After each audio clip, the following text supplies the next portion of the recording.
to episode 3 of From Scratch, a podcast that explores the world of STEM and startups. Today we will be joined by Dr. Prashant Southekal to learn about data science. Dr. Southekal is the founder of DBP Institute, a data and analytics consulting, research, and education firm based in Calgary, Canada. He's a consultant, author, keynote speaker, board member, and professor of data and analytics. Dr. Southekal has advised over 80 organizations, including P&G, GE, Shell, Apple, FedEx, and McDonald's. He is the author of 3 books, Data for Performance, Analytics Best Practices, and Data Quality, and writes regularly on data, analytics, and machine learning in Forbes, SAP Insider, and CFO University. He serves on the editorial board of the MIT CDOIQ Symposium and is an advisor at Grihasoft, Evalueserve, and Astral Insights.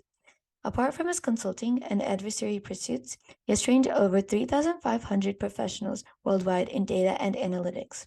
Dr. Southekal is also an adjunct professor of data and analytics at IE Business School in Madrid, Spain, and CDO Magazine included him in the top 75 global academic leaders of 2022. In addition, CIOLook listed Dr. Southekal as the 10 most influential leaders in tech to follow in 2023.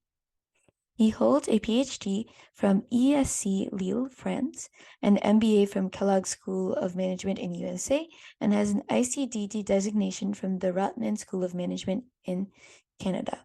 He lives between Calgary, Canada, and Madrid, Spain, with his wife, 2 children, and high-energy Goldendoodle dog. Outside of work, he loves juggling and playing cricket. Mainly, my first question is, what is data science in, layman terms? Because at least in school for us, data science is a major that's been talked about, but no one really knows what it is. It's just name dropped. So could you explain what data science really is? Sure. So in a very simple language, it is using the data the companies and the organizations have captured to run their businesses or organizations, and using this data to understand the companies more, the performance more by deriving insights. So it doesn't have to be always companies. It could be also for an individual or even for your personal finance, for example. Say you have a lot of data which you have collected on, say, Fitbit, for example, and you want to look at all the data which is about your number of steps you have walked, your blood pressure, all those things which you can download the data and analyze how your performance has been. It could be also on your financial performance. Say you have about $100,000 in your account and you have bought stocks of Apple, Tesla, and Walmart, and you want to say how the performance of these companies are and what the performance of these companies is going to be in the future. So you can apply data science techniques, which is practically statistical techniques, and derive more insights. So overall, if you believe in the concepts of measurement and performance management, that's what data science is all about. Using data to measure and improve performance in simple language. Okay, that's really cool. So it ties in with computer science and mainly just research in general. Yeah. So overall in the business world, I call them as 3 building blocks. You can call them like a Venn diagram, an intersection of 3 circles. The first circle is about business. The second circle where the problem is. What is the problem? What is the opportunity which we are trying to solve? What is the entity which we are trying to measure and improve its performance? So everything about the business or the entity, the measurement entity, I would say. The second thing is about computer science, which is all about programming, because when the data is there, you have to you have to extract the data, you have to analyze the data, you have to process the data, so on and so forth. So that's number 2. The number 3 is maths or statistics. So where you are looking at the data and trying to interpret it and make sense out of the data.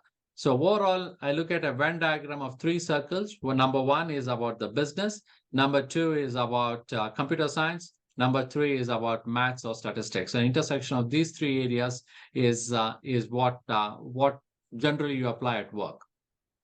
So these are by the way, these are all the hard skills, right? Where you can go to the university and learn.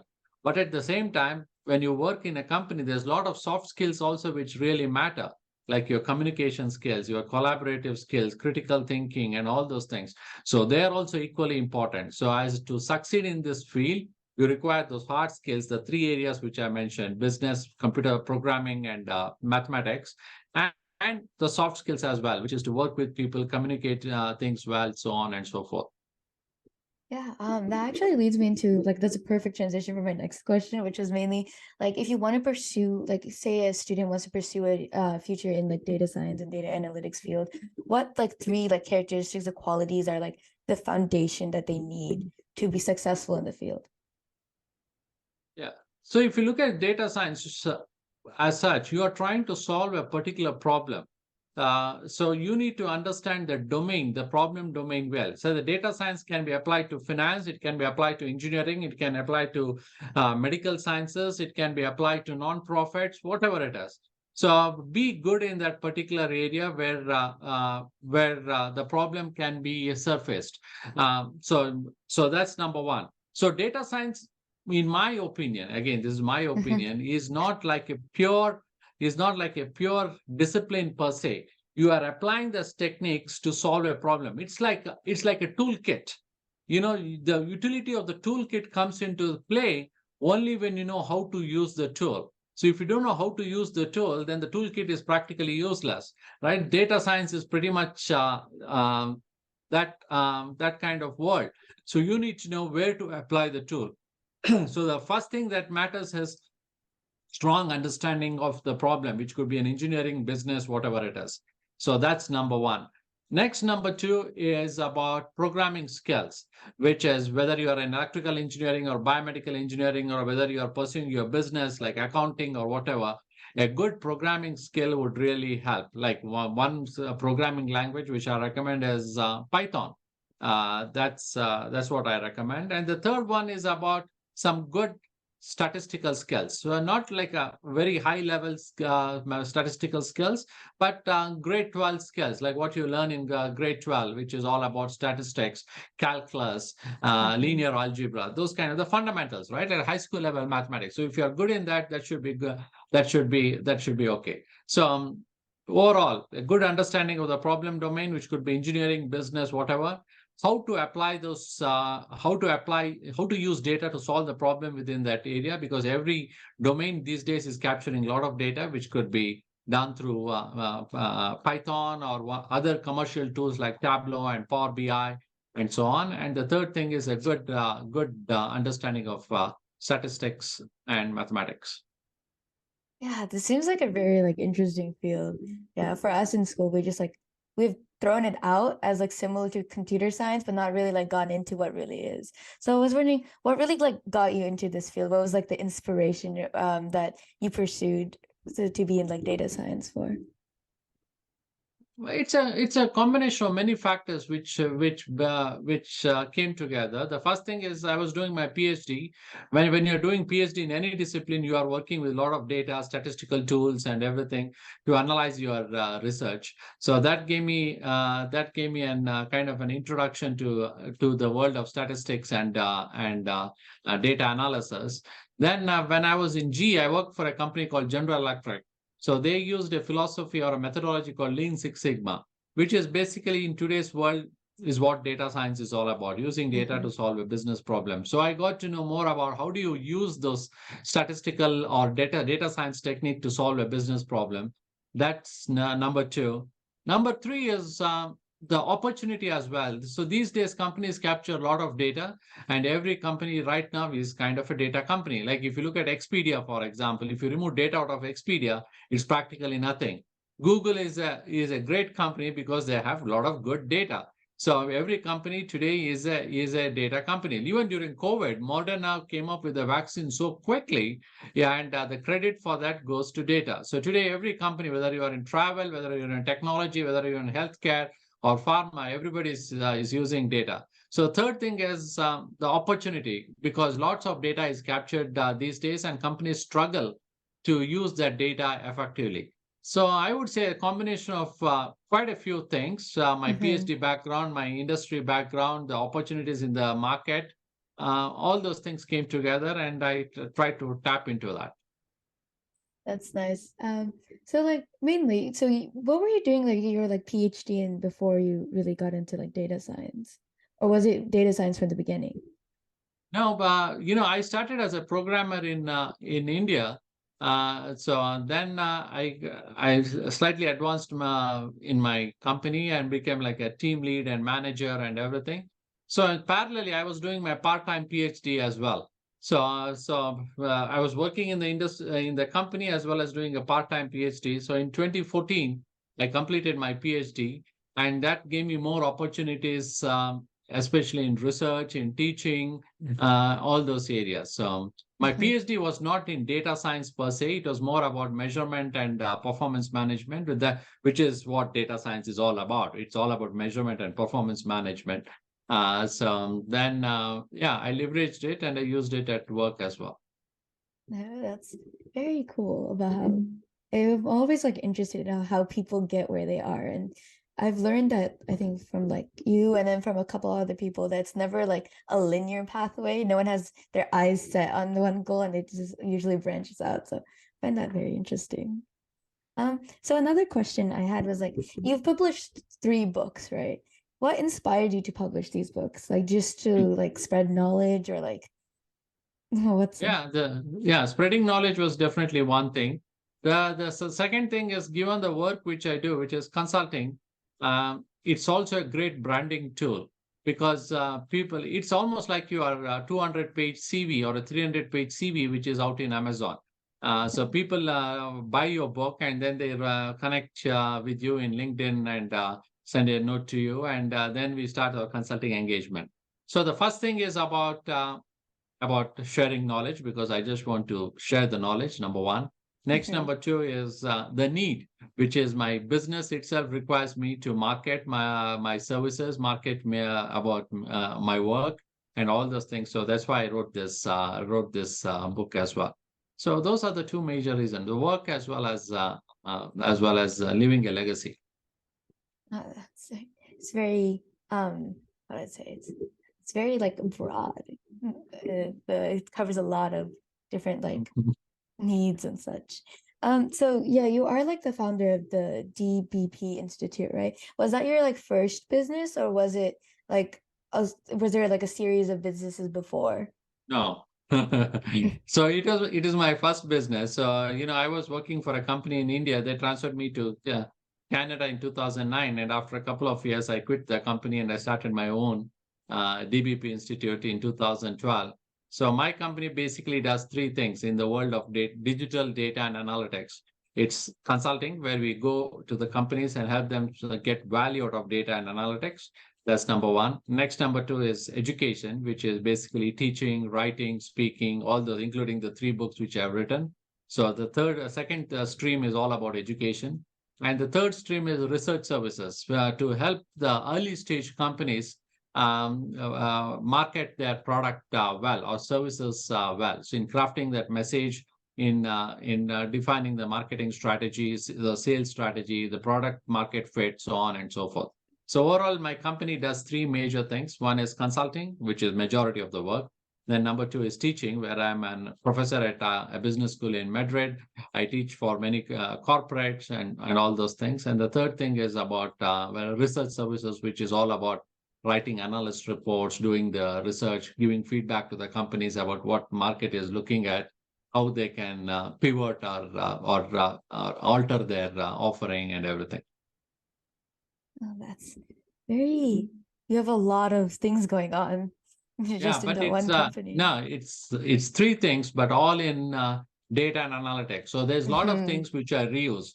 What I see in consulting, if I find this an interesting problem, I write a blog out of it. So it's not. It might look like a little bit overwhelming for a person who is seeing it from outside, but when you are inside, it's practically reusing it and repurposing what you already have. Oh yeah, so repurposing like the same information for different audiences. Yeah, exactly. So using this information and slightly altering it for a different need, different purpose, and everything. So the base is pretty much the same. So it's like the pizza, right? The base of the pizza is the same. So the topping really changes the taste of the pizza. Yeah. So mainly like another question I had was mainly like it's like an opinionated one of like, what do you think like the future of data science is going to look like? Say like I'm the class of 2024 for high school. So by the time I graduate college, it's gonna be like 2028. So like around that time, what do you expect like the workforce to be in like data science? No, companies are going to capture more and more data going forward.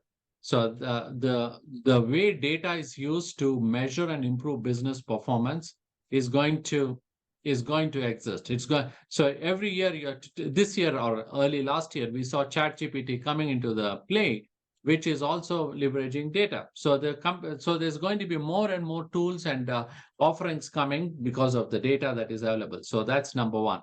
The number two is utilization of data. So I believe every person is going to be a data person, just like how your communication skills really matter at work. Your data skill will become almost like a commodity skill. It's expected that everybody knows how to use data. So it's like nobody will hire you purely based on your communication skills or negotiation skills or interpersonal skills. They assume that you are good in that. Nobody will tell you in a job posting your communication has to be good. It's given that when you apply, your communication skills are good. The same thing will happen with data as well. So when they say that they need a marketing manager, so the assumption is that this marketing manager knows how to use data and make analysis of it. When they hire say an oil and gas drilling engineer, the assumption is that he already knows how to use data. When they hire a Python programmer, the assumption is that he already knows how to work with data. So that's what the fundamental skills or the essential skills of data analytics will come into the picture. I don't see the current trend where you have data scientists that jobs growing significantly, but all other jobs, marketing, finance, engineering, all other jobs would encompass a huge component of data analytics.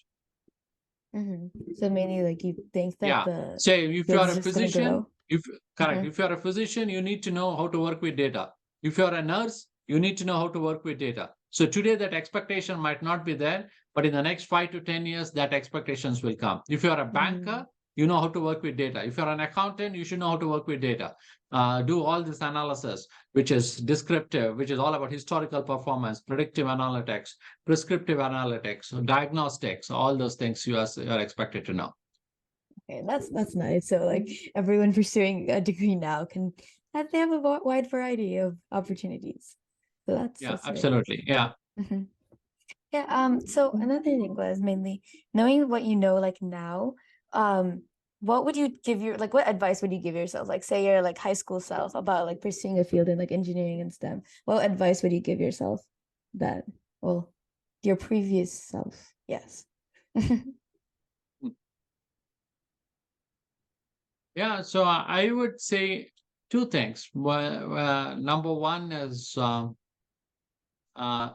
focus on a specific niche skill, which is where the skills are difficult to acquire. Like if you have to pick two skills, find the one which is difficult to acquire, because anything that's difficult to acquire will be high paying, where you enjoy, there will be less competition and everything. Yes. So that's number one. Next, number two is about soft skills. When I talk about soft skills, the two most important things are communication, which is writing, reading, and listening, and the second one is about working with people. So these are the three major things. One is pick the skills which is very difficult to, which is not easy to acquire. So whatever it is. So if you find two skills to choose, find out which one is easier to acquire. That's number one. Then improve your soft skills as well. Oh, yeah, be a well-rounded person in general. Yeah. So what niche skill do you think you like possess that has set you apart from everyone else?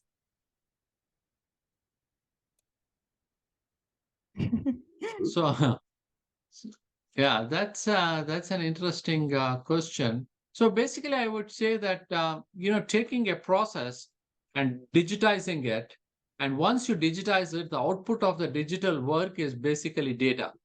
And taking the data and improving the process back is my skill. So it's basically, if you look at digital data analytics, I work on these three circles and again make it like a cycle so that I can keep back and iterate it over multiple times. So that's what I think I'm good at. Yes, I know it's like a very hard question to answer, but what are you good at? That's the two part. So yeah, I think that was a wonderful like explanation personally. There's like for me, I would say like I've always wanted to learn about data science, but like not many people, at least around in my like school or anything, really know much about it. So thank you for coming on the podcast. It's a nice opportunity for me and whoever listens. Okay. Thanks, Isha. It's been a pleasure. Great questions, and I hope my answers were helpful to you and your audience. Of course, of course. So I do have a couple more questions. Yeah. So one being like, what like in your journey into like where you are now, what mainly was something that you didn't expect, but it was like a good thing, like something that an unexpected event that was like ended up happy, such. Yeah. So that's a great question. So two things happened. The first thing is, when I moved from India to Canada, to Calgary specifically, Calgary was pretty much an oil town. And when I started my company, my first contract was with an oil company, and I was there for almost 4 years. So at the end of in the fourth year or the fifth year, the oil price tanked in 2016, and the company didn't have work. They were laying off people, and the company didn't have work to keep me. And my company's contract was not renewed. So at that time, I felt a bit disappointed that, I don't have a gig, I don't have a contract, I don't have an income. But what I did was two things. Uh, Number one, I started looking at opportunities outside Calgary. So I started building my network, especially in US. So that's number one. Number two is during that lull time when I was without work, I wrote my first book, which is Data for Business Performance. So that's number two. Then number three is my PhD. Though I had the PhD, it was kind of dormant. I never used it. So then I said, okay, let me pull my PhD out and see whether I can go and use that PhD as a degree as a teacher, as a professor. So I used those I did those three things. So today, if you look back in 2016, I was disappointed, but in 2023, all my revenues or 95% of the company's revenues are coming from US. Number one. After writing my first book, I got an opportunity to write two more books. That's number two. And today, as because of PhD, which was just lying in a corner, so I used it, and now I'm a teacher, I'm a professor, and everything. So the number one is, though it looked like a disappointment in 2015 or 2016, but actually it turned out to be a blessing in disguise for me. But now things are much better. So I don't have to. My networks are much more broader. My skill sets are much more broader. My opportunities are much broader, and everything. Yeah. That's really nice. Yeah. Could you give us more like insight of what your books are really about? Yeah. Okay. So it's here.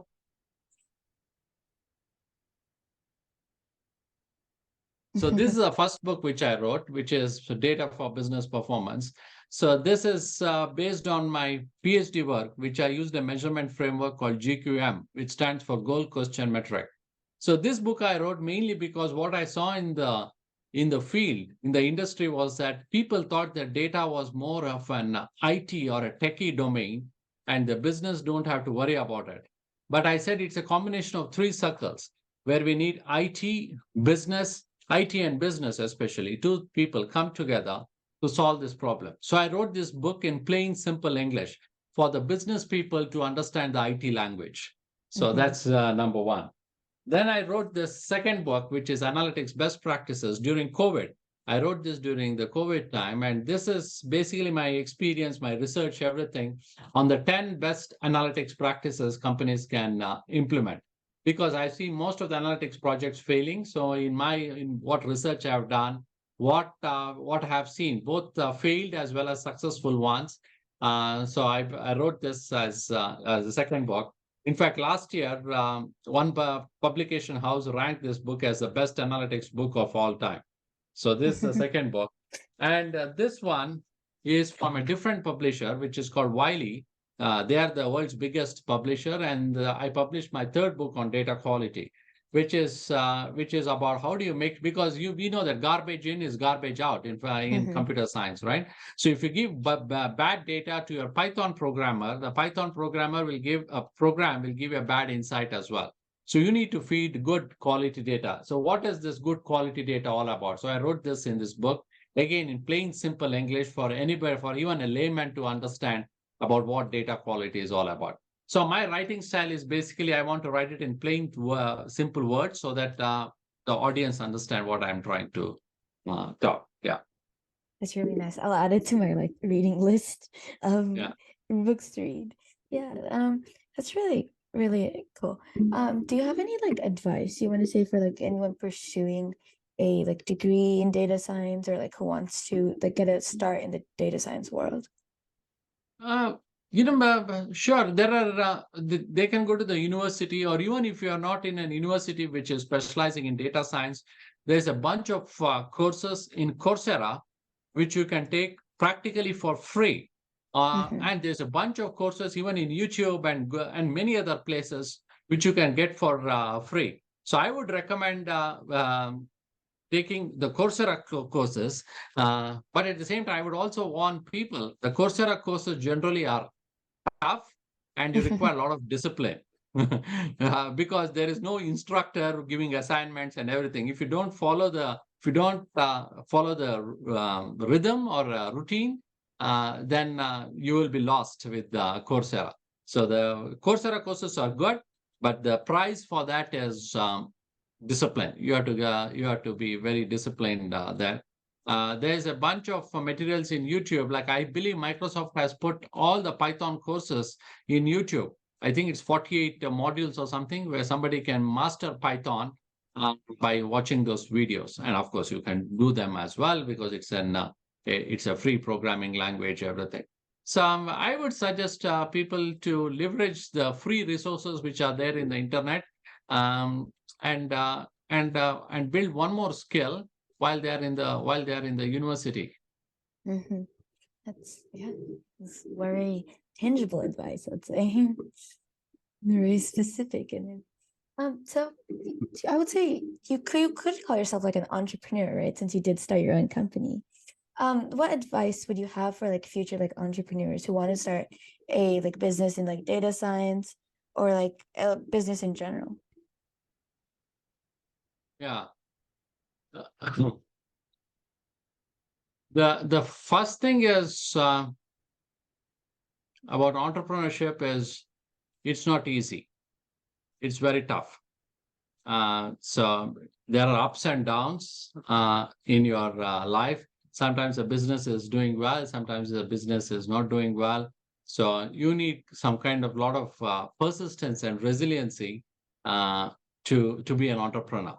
Like if you're working for a corporate job, every month you get a fixed salary, fixed job and everything. But an entrepreneur, it's fun. It goes up and down.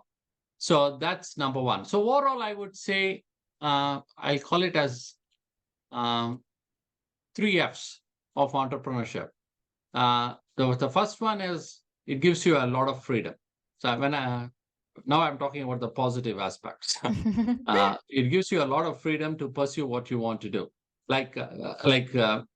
This podcast itself. So as soon as you asked, I said, I'm up for it, right? Whereas if I had to work for a corporate, it wouldn't have been so easy. I need to get permission from my boss, and boss would say, let's go and get it from the HR department. Often. I'm not saying that all companies are like that, but in many companies, the freedom is there's rules and regulations where you have to work in a corporate. What you say, what you don't say, all those things have to align with the corporate policy. Whereas as an entrepreneur, you are free. There is a lot of freedom to pursue what you want to do. That's number one. Number two is flexibility. Sometimes, I don't work. I just go for a walk during working hours. But even on Saturday, Sunday, I work. So there's a lot of flexibility in your schedule. So that's number two. But at the same time, you work a lot as well. So every week I work almost like 50 to 60 hours a week. Whereas if you are in the corporate, generally people work for about 40 hours or so. Where here you are working easily. Every week you are working 60 hours. Even when you are on vacation, you are working. That's number two. So there's a lot of freedom, flexibility, but you work a lot as well. The third F would be fun. There's a lot of fun as an entrepreneur. You are meeting very smart people, people who are very driven. So very, very varied. Like you meet people from different part of the world, and they have some great ideas, great perspectives about life and everything. So there's a lot of fun in being an entrepreneur as well. The fourth one is finance. So if things go well, you make good money. Like, for example, for Facebook founder, he started as an entrepreneur. Today he's a multi-billionaire, right? Bill Gates started as an entrepreneur. Today he's also a multi-billionaire. Elon Musk. All those people are entrepreneurs. They started their own company, and you make good money as well. So there's a lot of finance, but there is a condition also. If things go well, a lot of companies don't do well, and many companies close down as well. So I would say these four F, and the last one I would say the fifth F would be failures. So you fail a lot as an entrepreneur. There are many things which you try to do will not work. So you need to be having that kind of a growth mindset, saying that okay, this is not the end of the world. So you have to bounce back and go to the next one. So these are the five F's of entrepreneurship, which I would say. And again, I would say it's not for everyone. A lot of hard work. There's a lot of rejection. There's a lot of humiliation as well. So I've seen when I send a note to a client or a prospect, they just delete your mail. So it's there's a lot of humiliation as well. But these are the five F's: freedom, flexibility, fun, finance, and failure. So that's very I like how you sum everything up in so clear points, and it's like a nice little bow on top. Very nice. So that pretty concludes all my questions I had. So do you have any closing advice for any high school student, which is I'm pretty sure my target audience? So any closing advice? Not specifically. So it's better. Then network with people, keep learning. I would say the first one would be on learning. When you are in the university, focus on learning good tangible skills. That's number one. Next, number two, network. So today it's much easier to network than during the times when I was in the university. So you have internet has made things much, much easier. You have this social media platforms like Facebook, Twitter, LinkedIn. All those things are made much easier to connect with people, to collaborate people anywhere in the world. So number two would be network. And next, number three is would be to, once you finish off your work, spend your money wisely. Don't spend unnecessarily. Be careful with your money as well. Wise words. Thank you so much for joining me on my podcast. I feel like I've learned a lot in the short amount of time, and it was very insightful. And I hope you have thanks, Isha. And that concludes episode 3 of From Scratch, hosted by me, Isha Shinoy. I hope everyone learned a lot about data science and analytics today, and I also hope that you continue on this learning journey with me in the next episode. See you then!